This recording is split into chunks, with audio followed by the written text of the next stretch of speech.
Hello everyone, I am Madhu Gupta, Associate Professor RR College, Alwar, and in this video we will study nuclear physics for MSc final year physics students, and we start with unit first, two nucleon system and nuclear forces. The atomic nucleus was first discovered in 1911 by Rutherford's alpha particle scattering experiments, which showed that the atom consists of a very small nucleus of the diameter of 10 raised to power minus 14 meter surrounded by orbiting electrons. Further, from several experiments, we come to know that two types of particles, proton and neutrons, are also exist in nucleus. Protons are charged particles, and charge on proton is equal and opposite to that of electron, so that atom is neutral. And neutrons are uncharged particles. Now, since nuclei contain protons, the charged particles, so force acting between them are repulsive forces. But if these were the only forces acting between them, then nuclei cannot have a stable state. Therefore, some other attractive force which exceed this repulsive force must act between the protons so that nuclei can have a stable state. Now, these attractive forces cannot be electrostatic or electromagnetic because the neutrons are uncharged and hence electrostatic interaction is very weak between them. Let us now consider about gravitational force between the nucleons. Here we note that masses of neutrons and protons which exist in nuclei is very small, and hence gravitational force is too weak to bind them in the nucleus. So no existing force at that time could explain stability of nucleus. Thus it was proposed that there must be an entirely different type of force which is strong enough to account for the stability of nuclei. This new type of force or new type of interaction is known as nuclear force. Now we will study properties of nuclear forces. Number 1. Nuclear forces are short range forces. Nuclear forces are short range forces so that each nucleon come under the influence of those nucleons which are in its immediate close vicinity, or in other words which are its closest nucleons. Nuclear forces are appreciable only when the distance between the nucleons is of the order of 2.2 Fermi. 1 Fermi is equal to 10 raised to power minus 15 meter. These forces vanish for all practical purposes at distance greater than about 4.2 Fermi. If these forces were long range forces, then each nucleon will come under the influence of all other nucleons present in the nucleus. In that case, the binding energy will be proportional to number 1, number of nucleons exerting the force, and number 2, number of nucleons on which the force is being exerted. Hence, the binding energy will be proportional to the square of number of nucleons present in the nucleus. Binding energy is proportional to square of number of nucleons present in the nucleus. But experimentally, it is found that binding energy per nucleon is almost a constant, and therefore the total binding energy of nucleon is proportional to the number of nucleons, yani BE is proportional to A. On the other hand, if we assume nuclear forces being short range forces, then each nucleon will come under the influence of only those nucleons which are in its immediate neighborhood or which are in its close vicinity.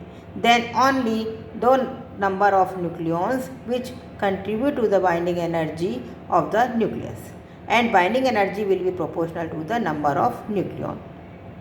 Or we can say that in this case, number of nucleons which are exerting the force is not matter. Nuclear binding energy is only proportional to number of nucleons on which force is being exerted, and so binding energy of nucleon per nucleon is constant. So we can say that nuclear forces are short range forces. Number 2 property, nuclear forces are charge independent. We know that nuclear interaction between two nucleons remains same whether they are charged or not.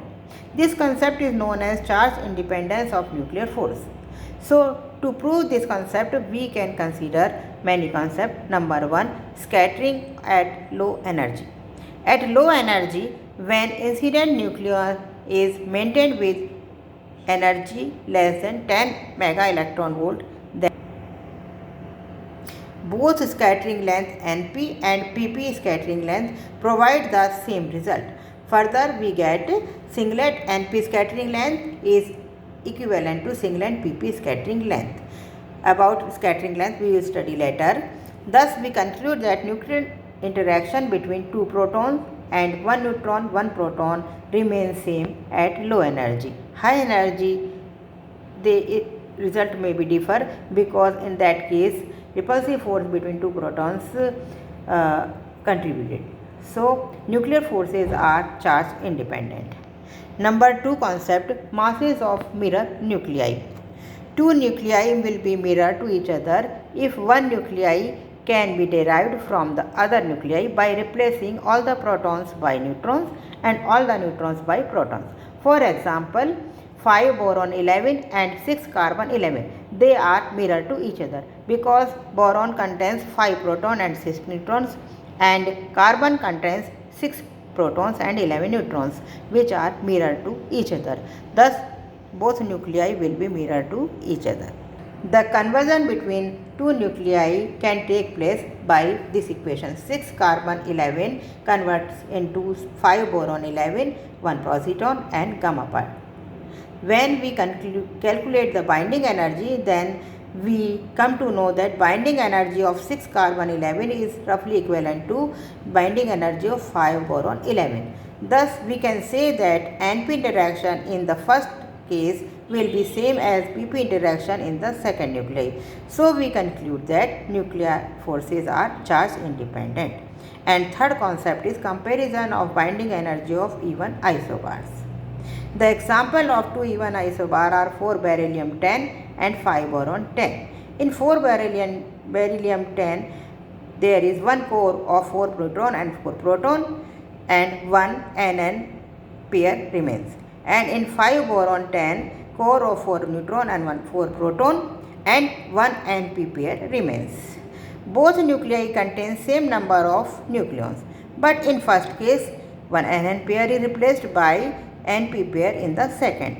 And when we calculate the binding energy, then we come to know that binding energy of 4 beryllium 10 is equivalent to binding energy of 5 boron 10. So we can also say in this case that nuclear forces are charge independent or nuclear interaction between two neutron, two proton and one neutron and one proton remains same. Third properties of nuclear forces is nuclear forces are spin dependent.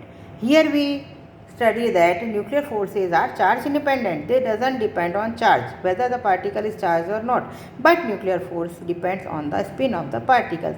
It has been observed that forces of attraction between two nucleons having parallel spin is stronger than the forces between two nucleons having anti-parallel spin. About this spin dependence, we will study in detail in the next unit. Now, next property of nuclear forces is nuclear forces are of saturated nature. Saturation nature of nuclear force can be explained by these concepts that we know that binding energy per nucleon remains roughly constant for all nuclei when number of nucleon is greater than 40. This shows the saturation nature of binding energy. Second concept, the nuclear density is approximately constant, which lead to the relation R is equal to R0 a raised to power 1 by 3, or volume of nucleus is proportional to A, number of nucleon. For nucleus radius, this shows the saturation of nuclear density. These two factors show that binding energy and the volume of nuclei are proportional to A. As a result, each nucleon interacts only with a limited number of nucleons which are immediate close to it. If there is no saturation and each nucleon could interact with the remaining A minus 1 nucleons, then the total binding energy would be proportional to number of nucleons pair in the nucleus, A minus 1 divided by 2. Or in other words, binding energy in that case will be proportional to A square. But we know that binding energy is proportional to A, hence nuclear forces are saturated forces.